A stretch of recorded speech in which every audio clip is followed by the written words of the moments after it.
I really hope it is SAPPHIRE. So today we'll take a look at this new GMT from a fairly new brand. At least they're definitely new to the channel. This watch features somewhat unusual design, however it still looks quite mainstream. Interesting, but not to the point when someone will ask you what the heck is it on your wrist. And being GMT, it is also practical. So of course the big question is, how good is it? Well, we have it here.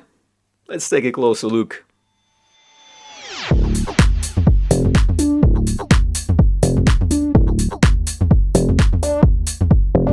Hello and welcome back to the channel. So the name of this new brand is Zezame, as a variation on Open Sesame magic word from Arabian Nights fairy tales, with brand embracing the spirit of adventure, timeless elegance with a modern visionary flair. So quite a claim. But just before we get to explore this timepiece any further, a quick disclaimer: Zezame did reach out to me asking if I would be interested to feature one of their timepieces on the channel. By that time I saw a couple of reviews of their three-hander model, which I think is quite a handsome watch, well, at least on the product pictures. However, I wanted something a bit different, something a bit more spicy, with an original design maybe, so I asked for this Night Hawk GMT model. And for the full disclosure, I get to keep it too. And as usual, in return, along with a comprehensive review of this watch, I will of course include all the necessary product links to this GMT and to their online shop in the description of this video. So we might say that this GMT takes a few cues from some popular timepieces, like for example Cartier Santos or even Bell&Ross. However, while the arrangement of prominent square-shaped case and integrated bracelet is somewhat similar, this Night Hawk has a lot of very interesting and very unique design elements. Starting with this, possibly the largest piece of boxed sapphire crystal I've seen on the watch. Then we have a very unusual, almost organic-looking dial background and interestingly sculpted crown, and some more carefully placed details around the case, which we will look at closer in a moment. By the way, Zezame offers this Night Hawk model in a bunch of different colorways and bracelet variations from their store on AliExpress. All normally priced between $180 and $200 and priced more aggressively during sale events. And we can also purchase it with both straps and in this premium-looking packaging from their official website for about $220, which seems like a very good deal. So it will probably come as no surprise that we have a SeaQ automatic mechanical movement NH34 in the back of this watch. A reliable collar GMT caliber that in the last couple of years created a mini GMT revolution in the space of macro brands. Zezame also branded the rotor, which I do appreciate. Definitely looks more appealing than the rotor on the stock SeaQ NH34. Looking at dimensions, we have 40.4mm case width and about 40mm case length, creating sort of square visual appearance. 13.8mm case height, which is in reality only 9.6mm if we don't include this enormous slab of sapphire. Lug-to-lug distance is 48.2mm, nice and compact, and the supplied bracelet has about standard coverage of about 8¼ inch or about 21 cm. We also have a rubber strap here included, so I will swap this integrated stainless steel bracelet for the strap to see how this watch wears on both. And this watch weighs on this rubber strap 104 grams.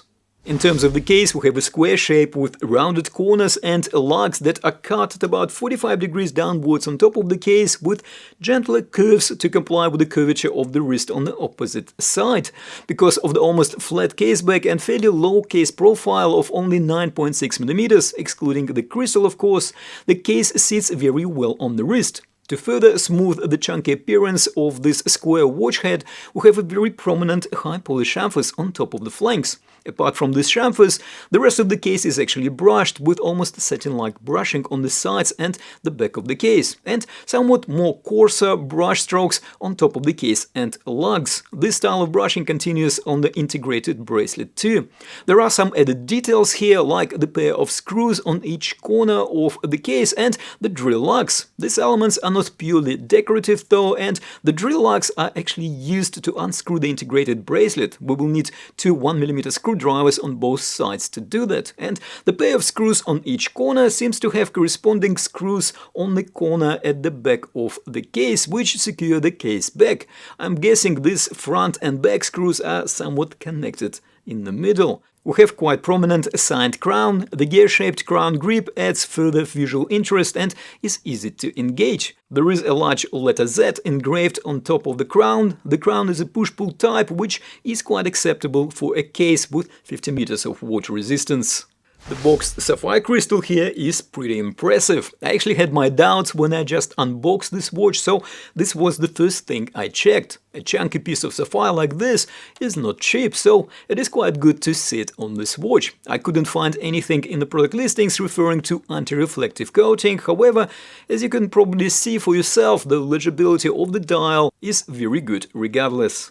And speaking of which, the dial has a three-dimensional textured background that almost looks like it is iced or something to that effect. It is quite nice, although it made it a bit more difficult to film this watch because the dial almost always appears considerably brighter. We have an applied layer with 24-hour markers right at the edge of the dial for tracking the second time zone. Then we have applied hour markers and the date window at 3 o'clock position. The minute and hour hands have finish matching the applied hour markers, and both hands are filled with lume. The GMT and the second hand are painted in orange and white, which works well with the orange and white 24-hour markers. The GMT hand and the second hand also have lume applied to them. The lume application is quite interesting because, as we will see shortly, even the date is lumed, which definitely adds some practicality. However, I do have some comments that I will share when we look at the lume footage. In general, I think the dial is done really well, and printed brand name and 2 lines of text above the 6 o'clock marker are well balanced. The dial is definitely not cluttered and is very legible. However, there are a couple of things that I need to point out, and no, it is not the fact that the date is not color matched to the dial. At this price point, I'm okay with the standard black date background.